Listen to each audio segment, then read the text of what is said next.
Our next topic is magnetic permeability. ये वैसे हम ऑलरेडी स्टडी कर चुके हैं। इसको म्यू से रिप्रेजेंट करते हैं। अगर कोई पर्टिकुलर मटेरियल है तो उसको म्यू से रिप्रेजेंट करेंगे उस मीडियम के लिए या उस मटेरियल के लिए, लेकिन म्यू नोट कब करेंगे? जब हमारा वो फ्री स्पेस होगा। तो ये वैसे होता क्या है? कांस्टेंट तो है, लेकिन इसको डिफाइन कैसे करेंगे? It is the ability of a material to permit the passage of magnetic lines of force through it. It means कोई एक मटेरियल है, उसके अंदर कितनी मैग्नेटिक फील्ड लाइन्स क्रॉस कर सकती हैं। तो वो तो डिपेंड करता है मटेरियल की प्रॉपर्टी पे, तो ये वेरी करता रहेगा। तो ये एक तरह से एबिलिटी है, that is called magnetic permeability. तो उसके दो फॉर्मूले हैं। तो ये हमारा म्यू आर है, ये हमारा है magnetic relative magnetic permeability. R stands for relative. तो वो रेशो होगा बी अपॉन बी नोट का या म्यू अपॉन म्यू नोट का। तो हम वन बाय वन इनको डिफाइन करेंगे। रिलेटिव मैग्नेटिक परमेबिलिटी यानी कि ये of a material is defined as the ratio of number of magnetic field lines per unit area in that material to the number of magnetic field lines per unit area in vacuum. It means अगर हम किसी एक material को एक particular medium में रखते हैं तो उस केस में कोई भी एक पर यूनिट एरिया में कितनी मैग्नेटिक फील्ड लाइंस प्रेजेंट हैं, वो अपॉन फ्री स्पेस में कितनी number of magnetic field lines है, तो जो उनका रेशो होगा वो होगा रिलेटिव मैग्नेटिक परमेबिलिटी। बेसिकली ये रिलेट कर रहा है, एक तरह से कंपेयर कर रहा है। इसका सेकंड फॉर्मूला है mu upon mu naught.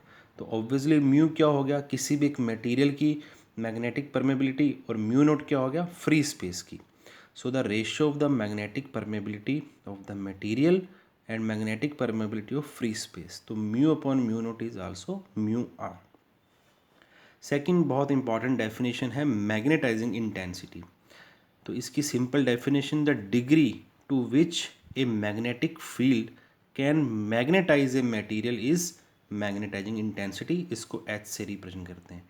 The degree का मीनिंग कि कितने परसेंटेज तक, किस हद तक एक मैग्नेटिक फील्ड किसी मटेरियल को मैग्नेटाइज कर सकता है।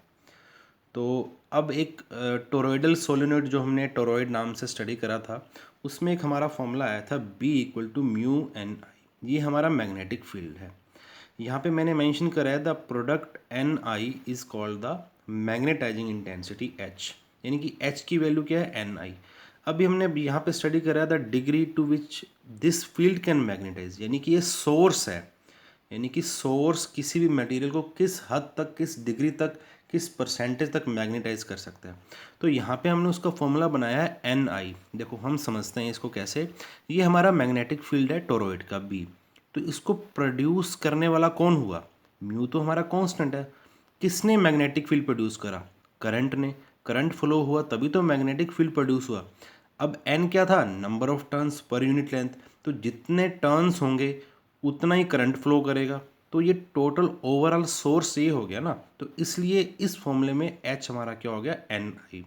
तो एच का फॉर्मूला एन आई, क्योंकि ये सोर्स है। देखो degree to which a magnetic field can magnetise, तो करने वाला कौन है? ये एन आई। करंट फ्लो होगा जितने टर्न्स में होगा वो हमारा मैग्नेटाइजिंग इंटेंसिटी है। तो हम एच की वैल्यू यहाँ पुट कर देंगे तो हमारा आंसर आ जाएगा B equal to mu H. तो if inside the toroid there is free space, अब टोरॉइड के अंदर फ्री स्पेस है तो वहाँ के लिए फॉर्मूला क्या हो जाएगा? B naught equal to mu naught H. वो तो चेंज होता रहेगा। किसी मटेरियल की बात करें तो B equal to mu H, अगर किसी फ्री स्पेस की बात करें B naught equal to mu H. Formula यही रहना है B equal to mu H, ये आपने याद रखना है। यहाँ पे मैंने यूनिट मेंशन कर रखी है एच की। तो देखो एन हमारा है number of turns per unit length, तो यहाँ पे इसकी यूनिट क्या होगी? टर्न्स पर मीटर, और आई की एम्पियर। तो हमारी यूनिट हो जाएगी एम्पियर मीटर इनवर्स।